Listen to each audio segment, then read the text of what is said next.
Okay, this is going to be a quick overview of the LFP 10 Plus portable solar power system. And what we have here is the LFP 10.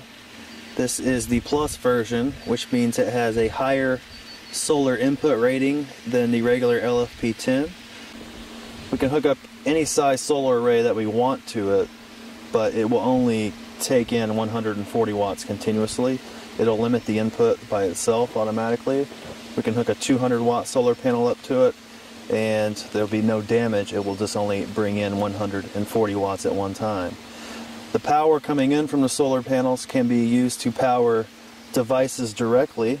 So we could take this system out, have a dead battery, and as long as we have 140 watts worth of solar power coming in, it'll feed that through to power a load that is connected, whether that be a laptop, a TV, cell phones, or numerous laptops. We pull power out of the system via the 12-volt cigarette lighter adapter outlet. This is the same sort of outlet you have in your car.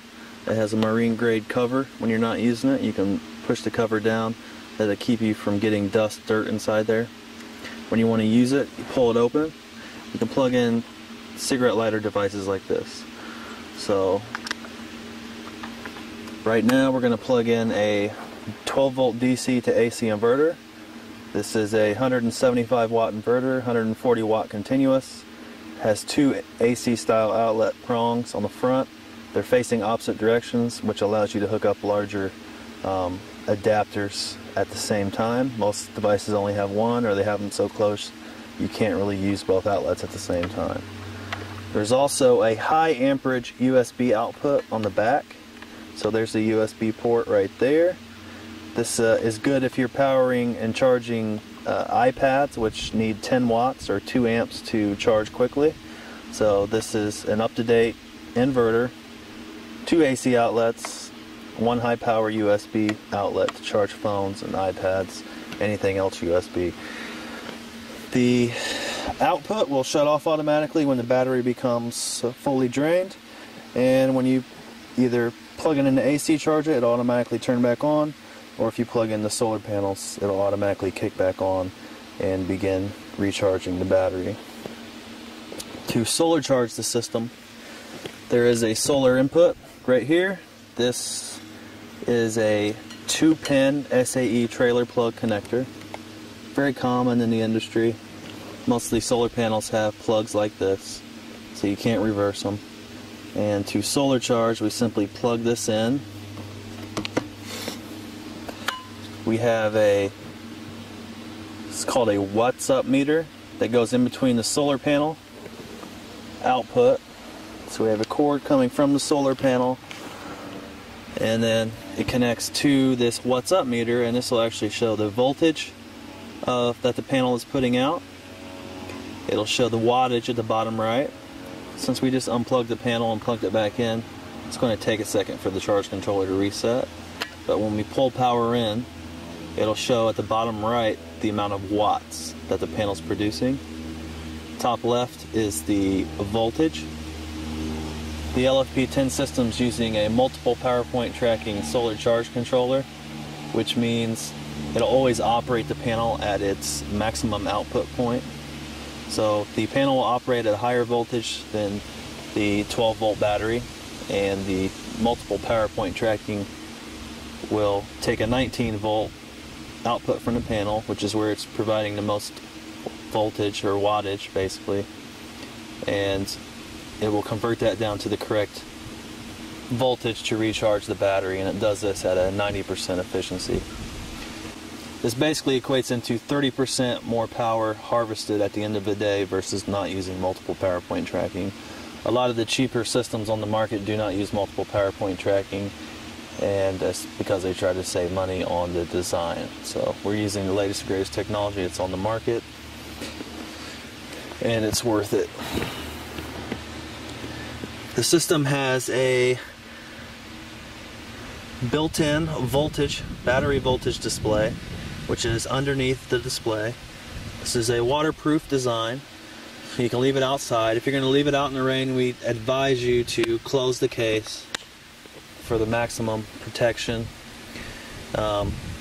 Basically, if you want to leave the system outside in wet weather or expecting wet weather, you can take this meter, which is not waterproof, out of the loop and basically pull this pin out and connect this red connector to this red connector, eliminating this, and you have a completely waterproof system.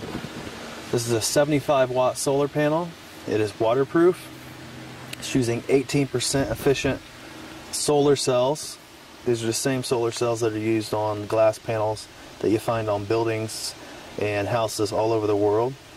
They are double the efficiency of a thin film folding solar panel, and they have a longer useful lifespan. So usually these solar cells are rated to provide up to 80% of their rated output for up to 25 years versus around 5 for thin film. So the solar cells are mounted to a rigid G10 fiberglass, and the panel is in a folding format, so it folds all the way up. It's about the size of a Trapper Keeper or a large paperback hardback book. The system can handle up to 2 of these panels at one time. So a 75-watt panel is good if you want to power laptops, cell phones, all kinds of other equipment. If you wanted to add on one more panel, that would basically allow you to bring in the maximum 140 watts under perfect sunny weather conditions.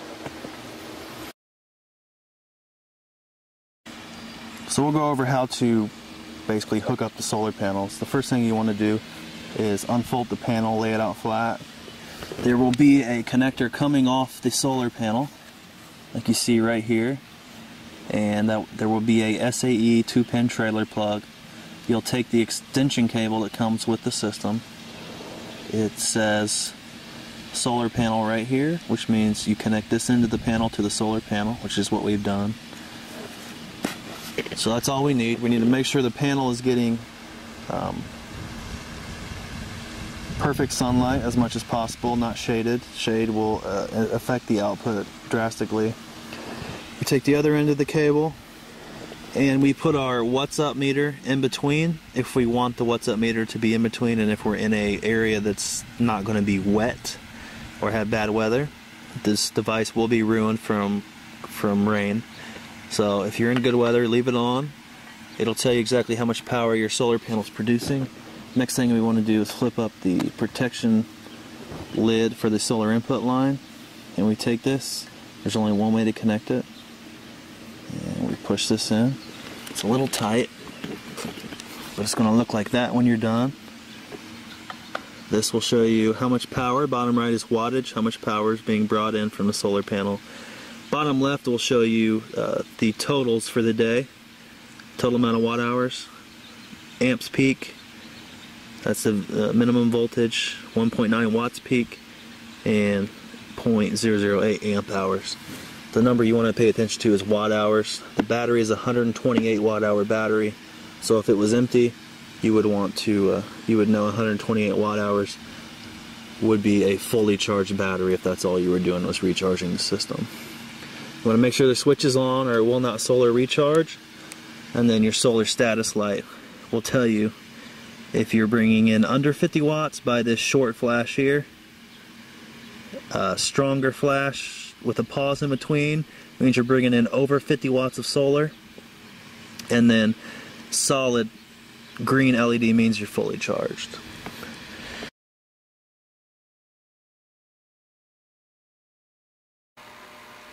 Okay, we just want to show you how you AC charge the LFP 10 via the included 10 amp AC battery charger, and one connection plugs into the wall, into your normal regular wall outlet.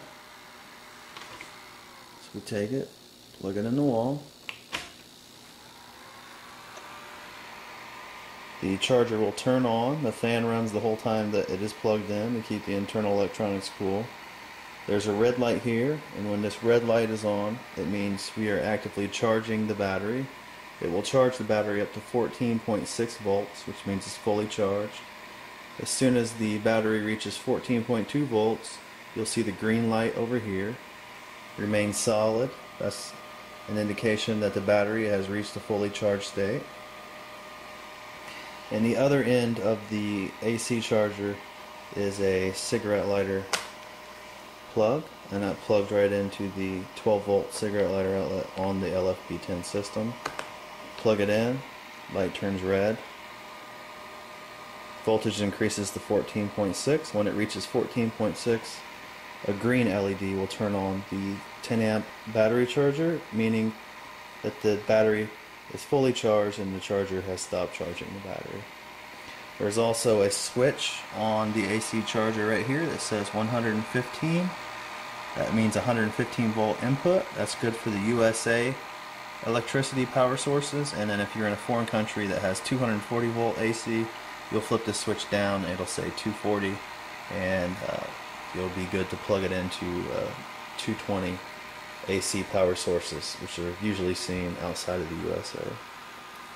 So that's it. That's how easy it is to charge it. Plug it in. The system has been fully drained. All this will be off. You'll need to make sure the power switch is in, the switch here is in the up position, which means it is on, and begin charging. When you're fully charged, you'll see the green LED solid here, and you'll see a green LED solid on the AC charger.